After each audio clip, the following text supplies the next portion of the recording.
रघुवंशी जी बैठे हुए हैं, बहुत दिन के बाद मुलाकात हो रही है। बहुत ही बढ़िया कवि हैं, बहुत टॉप के कवि हैं, देशभक्ति की कविता करते हैं, भी आपको सुनाएंगे भी। ये जब आप बिल्कुल देश के लिए इनको करने का बड़ा जज्बा है। एक दिन हमने कहा भी रघुवंशी जी से कि आपको अगर इतना देश से प्यार है तो फौज में क्यों नहीं भर्ती हो जाते। इतनी बहुत चिंता है इनको देश की। ये भी सुनाएंगे आपको देश की कविता। पहले हमसे सुन लीजिए हमारी कविता कि चश्मे को विषय बना के कविता लिखी, सुनिएगा। एक दिन मैं सड़क के किनारे किनारे जा रहा था, कोई नया काम नहीं कर रहा था, हर चश्मे वाला किनारे ही चलता है।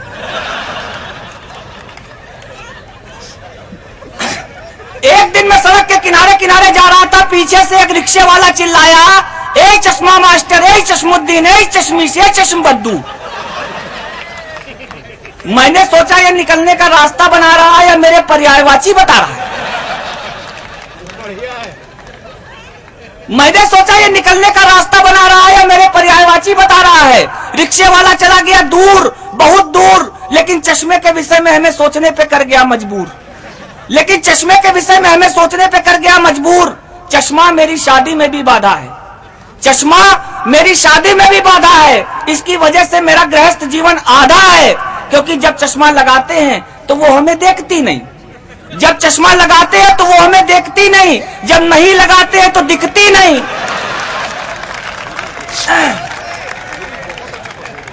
जब चश्मा लगाते हैं तो वो हमें देखती नहीं, जब नहीं लगाते हैं तो दिखती नहीं।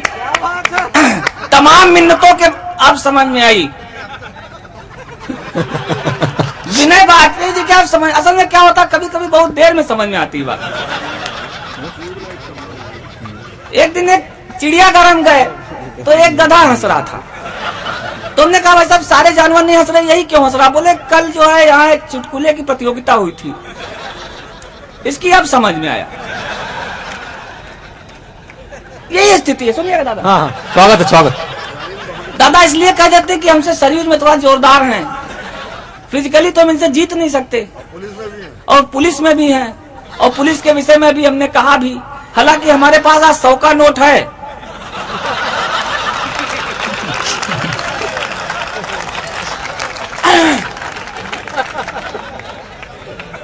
ये स्थिति है पुलिस की, क्या कहा जाए। हाँ, चश्मे पे थे। देखिए आपने याद दिला दिया, बहुत बढ़िया। मतलब आप क्या क्या बात है।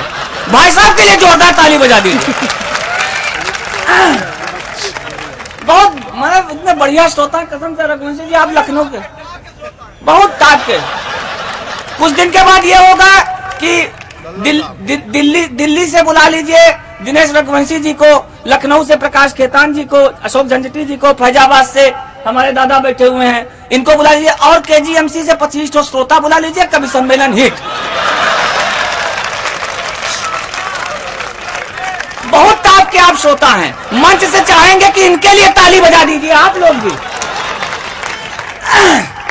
साहब शादी नहीं हमारी हो पा रही, उसका टेक्निकल कारण ये कि हम लखनऊ के हैं। एक अटल बिहारी वाजपेयी जी भी लखनऊ से चुनाव लड़ते, उनकी भी नहीं हुई।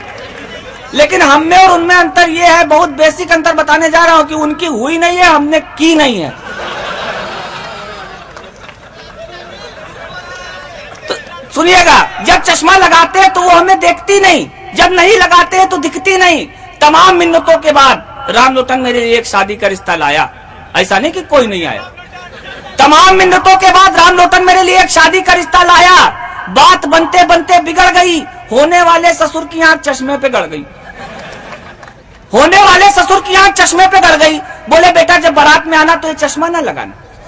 बोले बेटा जब बारात में आना तो चश्मा ना लगाना। मैंने पूछा क्यों? मैंने पूछा क्यों? बोले इतने मोटे मोटे लेंस का चश्मा लगाते हो, बिल्कुल उल्लू नजर आते हो।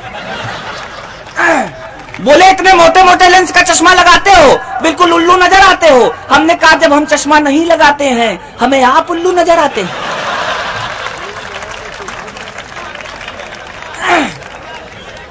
हमने कहा जब हम चश्मा नहीं लगाते हैं हमें आप उल्लू नजर आते हैं। बोले लगाते क्यों हो? अब इंटरव्यू ले रहे थे, लड़की की शादी करनी थी। सबसे बड़ा दुर्गुण तो यही था हमें, सबसे बड़ा दोष कि हम कवि हैं, ऊपर से चश्मा लगाए। कवियों की वैसे भी मार्केट वैल्यू बड़ी खराब है। तो इंटरव्यू लेने लगे। बोले चश्मा लगाते क्यों हो? और पंक्तियां सुनिएगा और आशीर्वाद दीजिएगा।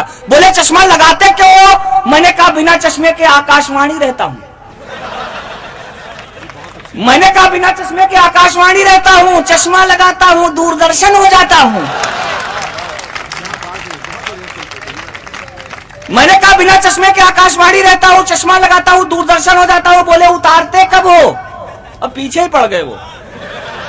बोले उतारते कब हो? मैंने कहा तब जब बंदा सोता है। मैंने कहा तब जब बंदा सोता है या फिर सामने नेता होता है, जिसको देखना नहीं चाहते तब भी चश्मा उतार लेते हैं। मैंने कहा तब जब बंदा सोता है या फिर सामने नेता होता है। चश्मा हमारे जैसे लोग देखने के लिए, कुछ आंखें सेकने के लिए। मोबाइल भी बड़ी गड़बड़ चीज है। मोबाइल में और पत्नी में एक समानता है। आदमी सोचता है अगर थोड़े दिन रुक जाते तो बढ़िया मॉडल मिल जाता।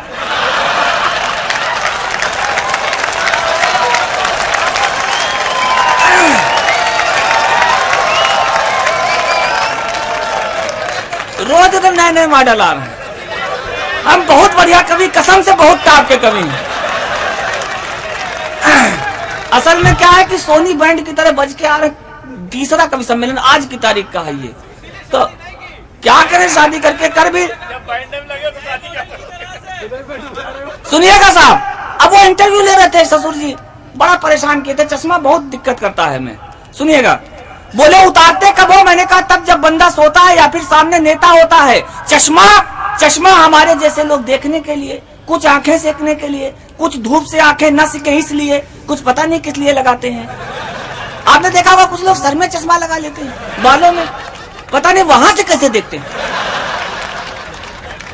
लोग कहां से देखते हैं।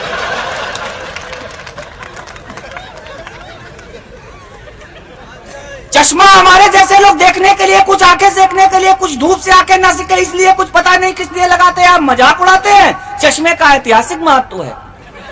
चश्मे का ऐतिहासिक महत्व है। और साहब ये पंक्तियां आपके स्तर की पंक्तियां, आप पढ़े लिखे लोग हैं, अगर तरीके से बात कही हो तो आशीर्वाद दीजिएगा रघुवंशी जी। सुनिएगा, ये पंक्तियां रघुवंशी जी के श्री चरणों में बड़ी श्रद्धा से निवेदित है। अच्छी लगे तो आशीर्वाद दें, ना अच्छी लगे तो जो कर पावे कर लें। डरते नहीं हम किसी से। यहाँ अगर झगड़ा भी हो जाएगा तो भर्ती हो जाएंगे तुरंत। लेके भागने वाला झंझट नहीं है कि दूर से आ रहे हैं साहब, थोड़ा जल्दी आ जाना चाहिए था, डॉक्टर साहब ये कहें। अब इससे जल्दी क्या आ जाएंगे। बहुत बढ़िया कवि हैं हम, कसम से।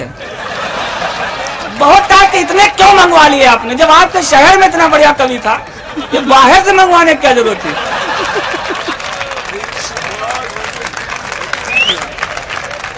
एक्सपोर्ट क्वालिटी, सही बता रहे। लोकल कवि हैं हम, और लोकल केवल हम लखनऊ में ही रहते हैं।